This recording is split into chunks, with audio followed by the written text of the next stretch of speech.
Hello friends, welcome to my YouTube channel Lakshya Rajasthan. दोस्तों, आज हम राजस्थान की जो विभिन्न सांस्कृतिक स्थल हैं, जो जहाँ से पुरातात्विक स्थल हैं, जहाँ से हमें पुरातात्विक और जो आगे की संस्कृतियाँ हैं उनके बारे में जो जानकारी मिलती है, सभी स्थलों के बारे में दोस्तों हम विस्तार से पढ़ेंगे।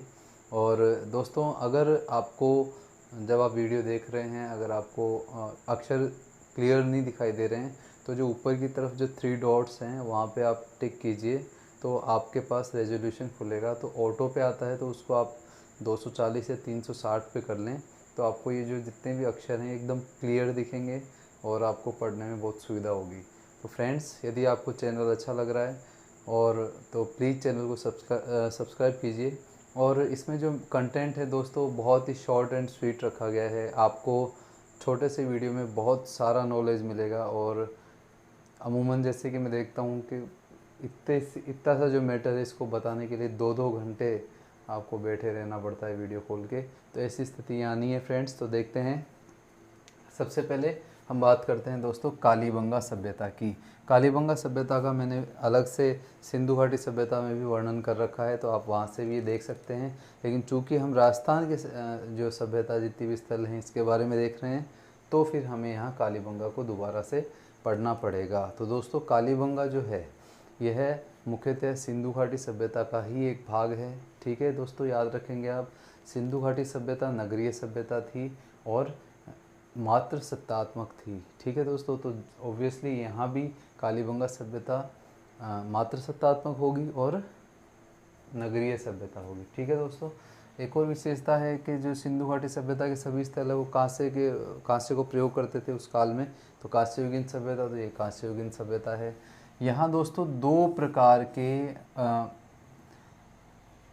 जो है उत्खनन में 2 प्रकार के सामग्रियाँ प्राप्त होती हैं। एक तो पूर्व हड़प्पा काल की और एक उत्तर हड़प्पा काल की। पूर्व का मतलब है कि हड़प्पा से पहले, और हड़प्पा काल और उत्तर हड़प्पा काल, इस प्रकार से सभी तीनों जो मुख्य रूप से जो कालखंड है वहाँ से वहाँ उनकी जो सामग्री है वो यहाँ से प्राप्त होती है।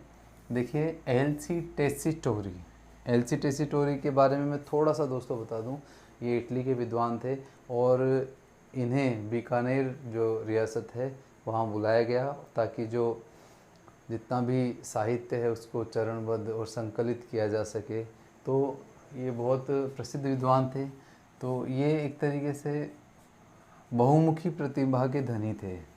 तो एलपी टेसीटोरी जो है ये इतिहासकार भी थे और भाषा विज्ञ भी थे। तो हम जब भाषाएं पढ़ेंगे तब भी इनका नाम दोस्तों हम पढ़ेंगे। तो कालीबंगा जो सभ्यता है उसमें एलपी टेसीटोरी ने सर्वप्रथम इसका परिचय करवाया हमसे कि हाँ, कालीबंगा नाम का कोई स्थान है। लेकिन इसका जो उत्खनन है दोस्तों वो करवाया अमलानंद घोष, ब्रजवासी लाल और बालकृष्ण थापर। अमलानंद घोष, ब्रजवासी लाल और बालकृष्ण थापर, जिन्हें हम बीके थापर भी बोलते हैं। तो अमलानंद घोष, और ये जो तीनों नाम है दोस्तों, अमलानंद घोष है, ब्रजवासी लाल है, बालकृष्ण थापर है, इन तीनों को हम याद रख सकते हैं ABB। ए का मतलब अमलानंद घोष, बी का मतलब बीके थापर या ब्रजवासी लाल, कोई सा भी ले सकते हैं, ब्रजवासी लाल या बीके थापर। तो ABB, तो इस प्रकार से हम ये याद कर सकते हैं दोस्तों। 1952 में अमलानंद घोष ने यहाँ उत्खनन शुरू किया था, लेकिन इसका जो विस्तृत उत्खनन है वो ब्रजवासी लाल या बीबी लाल जिसे कहते हैं और बालकृष्ण थापर, इन्होंने करवाया 61 से 69 तक। ठीक है दोस्तों, याद रखेंगे आप। तो इस प्रकार से तीनों उत्खननकर्ताओं ने यहाँ विस्तृत उत्खनन किया, एक ने परिचय दिया, दो ने उत्खनन किया। दोस्तों,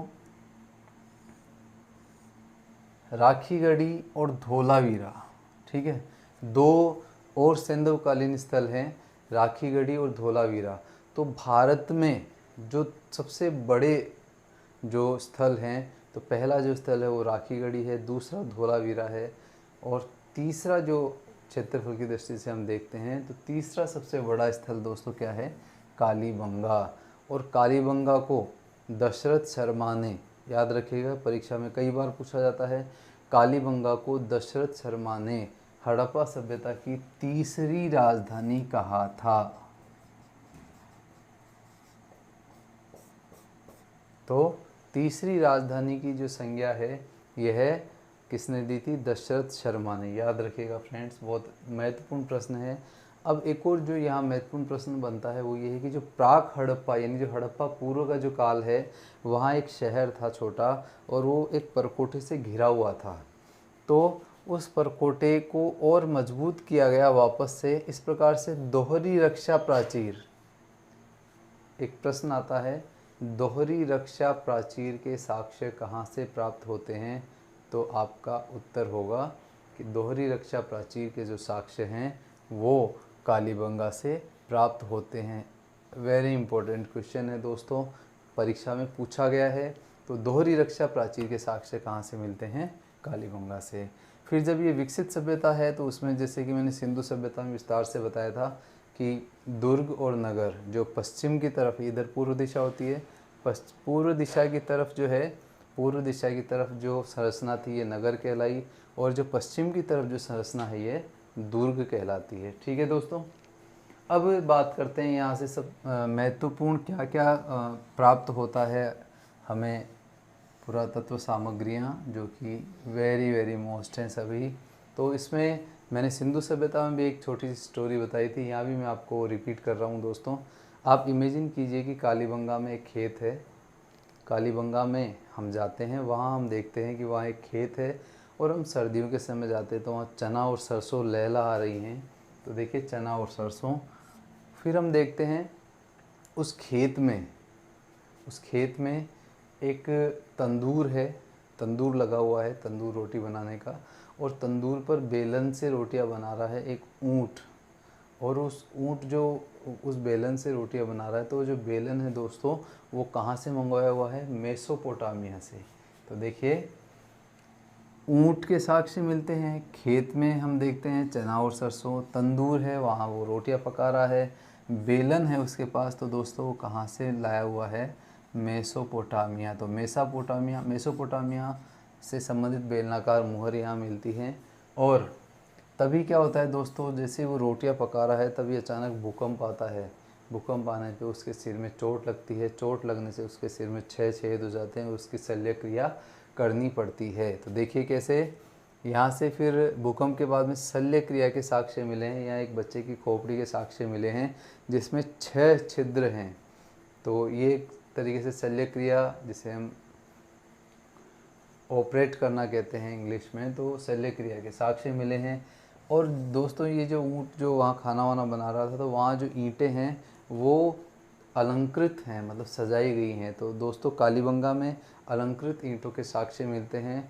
अलंकृत का मतलब सरल भाषा में कहें तो अलंकृत का मतलब सजाई हुई, या इन पर चित्रकारी करी गई है, या पेंटिंग बनाई हुई है, कुछ भी कह सकते हैं। प्रतिच्छेदी व्रत बना रखा है एक।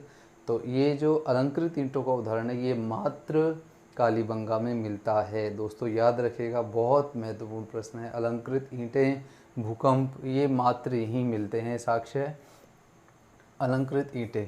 एक और बात दोस्तों यहाँ कि यहाँ की जो ईंटें हैं, यहाँ की जो संरचना है, बाकी जितने भी सिंधुकालीन जो स्थल हैं वहाँ ईंटें पक्की मिलती हैं, लेकिन यहाँ जो ईंटें हैं वो कैसी मिलती हैं दोस्तों? कच्ची ईंटों के ढांचे हैं। इस प्रकार से कालीबंगा को दीनहीन बस्ती भी कहा जाता है। ठीक है फ्रेंड्स, तो देखिए ऊँट के साक्ष्य, चना सरसों, बेलन, ठीक है, तंदूर, उसके बाद भूकंप, प्रतिच्छेदी व्रत, ईंटें, अलंकृत ईंटें, ये सारे साक्ष्य कहाँ से प्राप्त हुए हैं? कालीबंगा से। दोस्तों यहाँ पर एक और बहुत महत्वपूर्ण बात है कि यहाँ एक मृद पात्र मिला है, और उस मृद पात्र पर जो लिपि है या जो लिखा हुआ है उसमें जो अक्षर है वो ओवरलैप किए हुए हैं। ओवरलैप का मतलब होता है कि जब हम जल्दीबाजी में कुछ लिखते हैं या तो कई बार क्या होता है कि एक अक्षर पे हम दूसरा अक्षर लिख देते हैं, तो यहाँ ओवरलैप किया हुआ एक मृৎपात्र मिलता है, और उसी से हमें पता चलता है कि सिंधु सभ्यता ब्रुस्तोफेदन लिपि पर आधारित थी। ब्रुस्तोफेदन लिपि का मतलब है दाईं ओर से बाईं ओर लिखना। इस प्रकार से यह जो साक्ष्य है दोस्तों ये मात्र कालीबंगा से मिलता है। इस प्रकार से एक वहाँ पर दोस्तों मिलता है मिट्टी की वृषभ मूर्ति। वृषभ मतलब बैल। सिंधु सभ्यता की बहुत महत्वपूर्ण चीज़ है, ये महत्वपूर्ण जीव था जिसके ऊपर बहुत सारी जो कला है इसका विकास हुआ इसकी मूर्तियाँ बना करके और मुहरे बना करके। तो जो वृषभ है इसकी एक मूर्ति मिलती है दोस्तों, और इसकी विशेषता क्या है, इसका जो हेड है, इसका जो सिर है वो रिमूवेबल है। रिमूवेबल का मतलब है कि हटाया जा सकता है उस सिर को।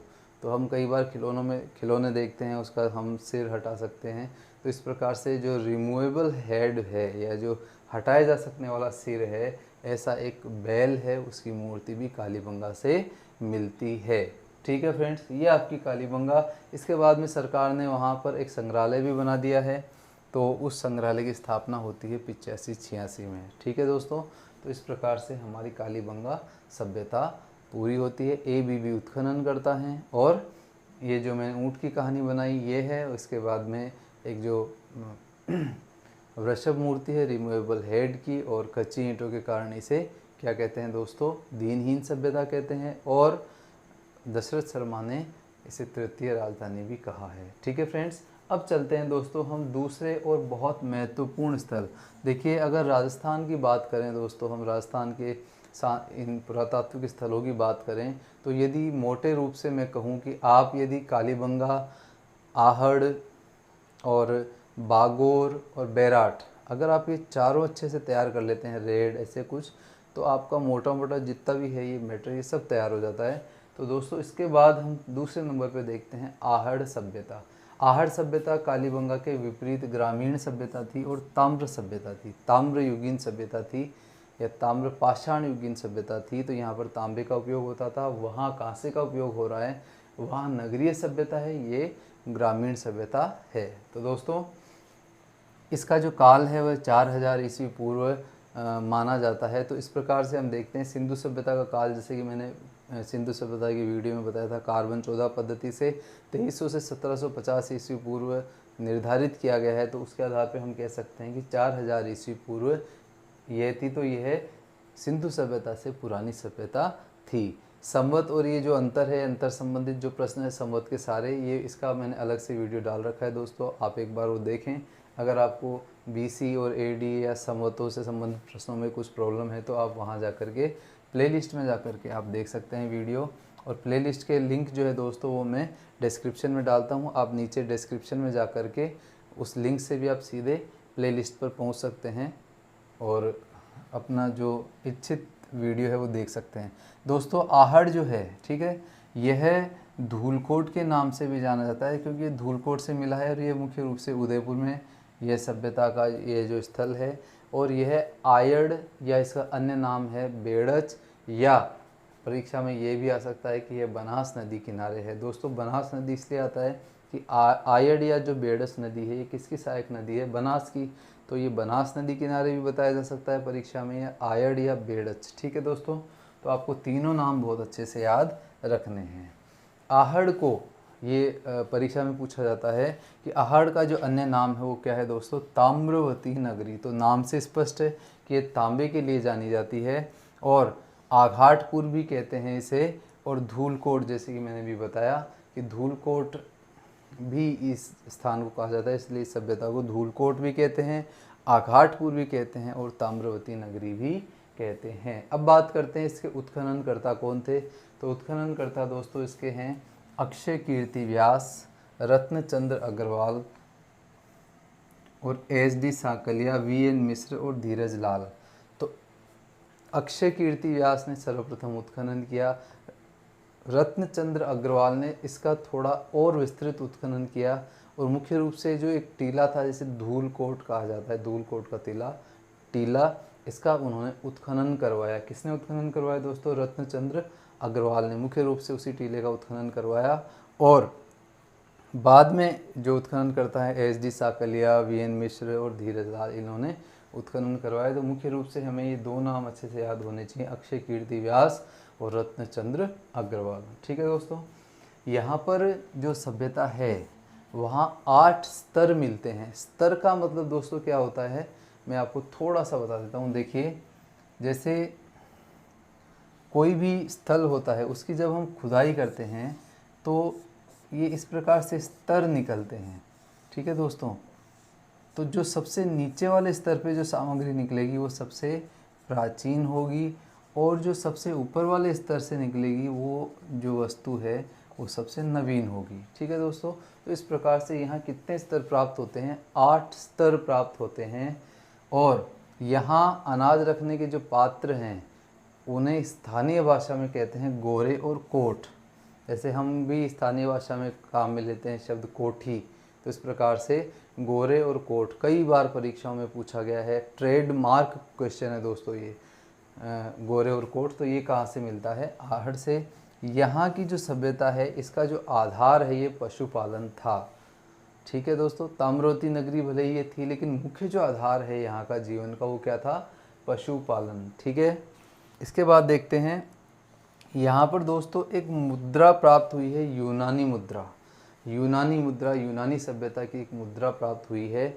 इस मुद्रा पर देखिए एक और तो त्रिशूल बना हुआ है और एक और अपोलो। अपोलो जो है यूनानी देवता को कहा जाता था, तो ये सूर्य का प्रतीक था। तो एक तरफ त्रिशूल बना हुआ है और एक तरफ अपोलो जो है उसने अपने हाथ में तीर ले रखा है और तरकश उसके पीछे है। तो इस प्रकार से ये मुहर मिलती है। तो ये यूनानी मुहर कहाँ से मिलती है दोस्तों?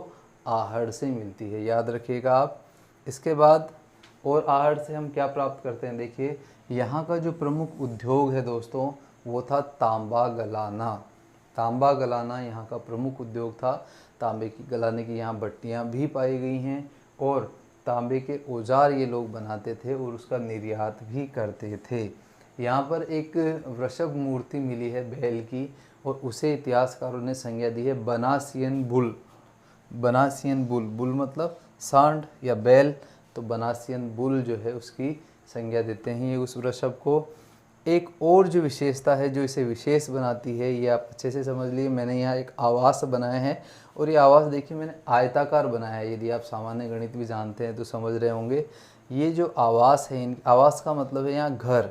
इनके जो घर हैं ये चौकोर होते थे, आयताकार होते थे और इनमें जो नींव डाली जाती थी दोस्तों ये पत्थर की नींव डाली जाती थी। कूट करके स्फटिक या जो भी पत्थर है उनको कूट करके नींव बनाई जाती थी और नींव डाल करके फिर कच्ची ईंटों पर मकान बनाया जाता था और छत के ऊपर जो है वो बांस डाल दिए जाते थे और बांस के ऊपर घास फूस डाल दिया जाता था। इस प्रकार से बड़े बड़े कमरे बनाए जाते थे और कमरों को अलग अलग डिवाइड किया जाता था बांस की दीवारें बना करके। बांस के पर्दे, बांस लगा करके जो अलग अलग है पार्टीशन बनाए जाते थे। इस प्रकार से ये भी प्रश्न परीक्षा में पूछा गया है। तो यहाँ आप याद रखेंगे कि जो नींव है वो पत्थर से और कच्ची ईंटों से दीवार और बांस की छत होती थी दोस्तों। यहाँ एक मकान मिला है दोस्तों, वहाँ पर 4 से 6 चूल्हे। अब आप अंदाज़ा लगा सकते हैं कि 4 और 6 चूल्हे मिलने का क्या मतलब होता है। आज हम किसी भी जॉइंट फैमिली में भी जाके देखें तो जैसे आजकल तो गैस चूल्हा होता है तो चलो उसे ही चूल्हा माने, तो हम देखेंगे कि एक और ज़्यादा से ज़्यादा 2। ठीक है दोस्तों, मैं जॉइंट फैमिली की बात कर रहा हूँ। तो आप देखिए कि उस घर में कितने चूल्हे मिल रहे हैं? 4 से 6 चूल्हे मिल रहे हैं। इसका मतलब वहाँ बहुत बड़ा परिवार रहता होगा। तो वृहद परिवार के रहने के साक्ष्य कहाँ से मिले हैं दोस्तों? आहड़ से, याद रखिएगा। अब एक और क्वेश्चन यहाँ बहुत अच्छा प्रश्न है।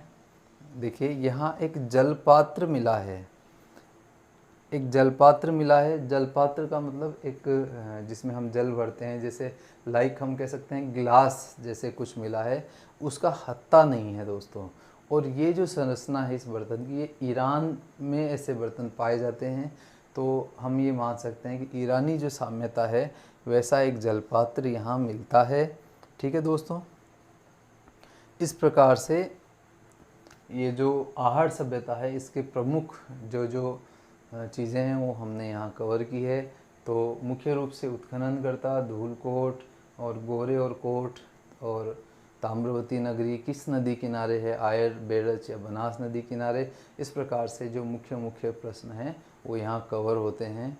और एक जो यूनानी मुद्रा है वो भी आप याद रखेंगे। अब हम बात करते हैं दोस्तों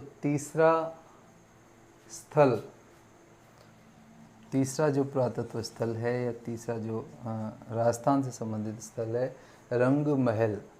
रंग महल दोस्तों हनुमानगढ़ में है। कहाँ है?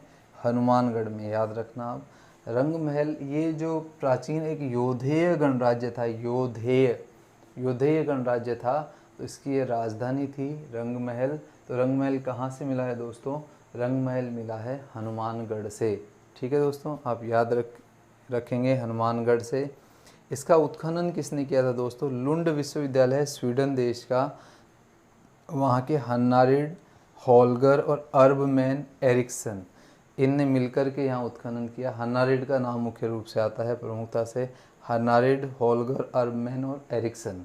तो हन्नारिड की नेतृत्व में यहाँ उत्खनन हुआ। स्वीडन से ये आए थे और लुंड विश्वविद्यालय के उत्खनन करता थे, तो इन्होंने यहाँ उत्खनन किया। ठीक है दोस्तों, तो जब इन्होंने यहाँ उत्खनन किया तो यहाँ से क्या क्या प्राप्त होता है देखते हैं। सबसे पहले तो ये है कि यहाँ से 3 प्रकार की 3 विभिन्न अलग अलग कालखंडों की सामग्रियाँ प्राप्त होती हैं दोस्तों। सैंधव काल की, कुषाण काल की और गुप्त काल की, पूर्व गुप्त काल की। तो सैंधव काल के बाद में वैदिक सभ्यता आती है, तो वैदिक सभ्यता की भी काफ़ी बाद में आती है कुषाण काल। तो इस प्रकार से 3 अलग अलग कालखंड की जानकारी यहाँ से प्राप्त होती है, सैंधव, कुषाण और पूर्व गुप्त काल की। तो देखते हैं यहाँ ये जो हम सभ्यताएं देख रहे हैं यहाँ से क्या क्या प्राप्त होता है। तो कुषाण काल की यहाँ 105 मुद्राएं मिलती हैं दोस्तों। कुषाण काल की 105 मुद्राएं मिलती हैं। कनिष्क प्रथम और कनिष्क तृतीय राजा से संबंधित ये मुद्राएं हैं। इस प्रकार से यह कुषाण काल की सामग्री होती है। और यहाँ एक प्याला मिला है दोस्तों, एक प्याला मिला है। उस प्याले के ऊपर 2 पुरुष रूपी आकृतियाँ लगाई गई हैं कि 2 पुरुष हैं, वो पकड़े हुए हैं उस प्याले को। और ये किस कला से प्रभावित है? गंधार कला से। तो गंधार कला, थोड़ा सा मैं प्रकाश डाल दूँ। गंधार कला जो है दोस्तों, ये है, इसकी जो विषय वस्तु है वो तो भारतीय थी, और इसकी जो जो तरीका है या मूर्तियाँ बनाने का, ये यूनानी था।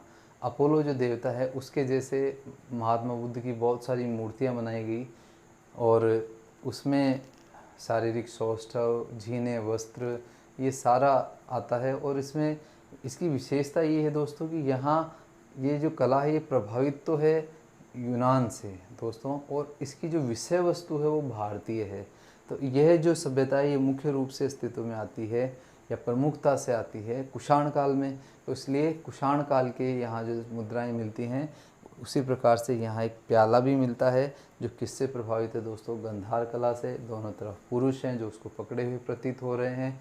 और यह जो प्याला है ये वर्तमान में लुंड विश्वविद्यालय के संग्रहालय में है। ठीक है दोस्तों, तो ये प्याला मिलता है। इस प्रकार से यहाँ रंगमहल में जो खाद्य पदार्थ था वो मुख्य रूप से चावल था। और एक और वहाँ से जो प्रमुख और विचित्र वस्तु प्राप्त होती है, एक मृणफलक मतलब मिट्टी का कोई फलक बना हुआ है, उसके ऊपर कृष्ण और गोपी का चित्र बना हुआ है दोस्तों। कृष्ण और गोपी का चित्र, तो कृष्ण और गोपी का चित्र यदि बनता है तो हमें जाना पड़ेगा गुप्त काल में। तो गुप्त काल के ये जो अवशेष हैं प्राप्त होते हैं। यहाँ जो कृष्ण है वो धोती पहने हुए दिखाए गए हैं, और जो गोपी हैं वो स्कर्ट पहने दिखाई गई हैं। तो स्कर्ट आप समझ रहे हैं जो कि अभी भी चलता है, स्कर्ट, रोमन स्कर्ट पहने हुए हैं वो। तो ये सब कहाँ, किस काल की विशेषताएं हैं? गुप्त काल की। और एक गोवर्धन धर, एक मृणफलक पर गोवर्धन धर का भी चित्र है। गोवर्धन धर का मतलब गिरिधर या कृष्ण। तो कृष्ण की एक मूर्ति, माफ़ कीजिए, एक चित्र है जो भी मृणफलक पर बनाया गया है, और ये चित्र कृष्ण का है। तो ये जो दोनों हैं, जो गोवर्धन धर है और जो कृष्ण और गोपियों के जो चित्र हैं, यह गुप्त कला से प्रभावित है। जबकि जो प्याला है वो कुषाण कला या कुषाण काल और गंधार कला से प्रभावित है। ठीक है दोस्तों, तो इस प्रकार से मुख्य रूप से ये हमने 3 जो स्थान हैं यह इस वीडियो में कवर किए हैं दोस्तों। मुझे आशा है कि आपको ये पसंद आया होगा। बहुत शॉर्ट एंड स्वीट कंटेंट, मतलब बहुत कम समय में आपको बहुत ज़्यादा मैटर मिलेगा दोस्तों। यहाँ कोई फालतू की बात नहीं, कोई टाइम वेस्टिंग, कोई चीज़ें आपको यहाँ नहीं मिलेंगी। सीधा आप टू द पॉइंट बात करेंगे। और दोस्तों जैसे ही ये वीडियो कंप्लीट होता है, इसके पार्ट्स कंप्लीट होते हैं, तो इनके जो वेरी इंपॉर्टेंट जो क्वेश्चंस हैं जो बनते हैं बिना कोई कॉपी पेस्ट, वो मैं आपको आपके लिए लेकर आऊँगा ऑब्जेक्टिव क्वेश्चन, वहाँ आप अपना टेस्ट कर सकते हैं, देख सकते हैं अपने आप को। तो इस प्रकार से आज हमने ये प्रमुख 3 स्थल देखे। तो thank you very much, thanks for watching. जय हिंद, वंदे मातरम।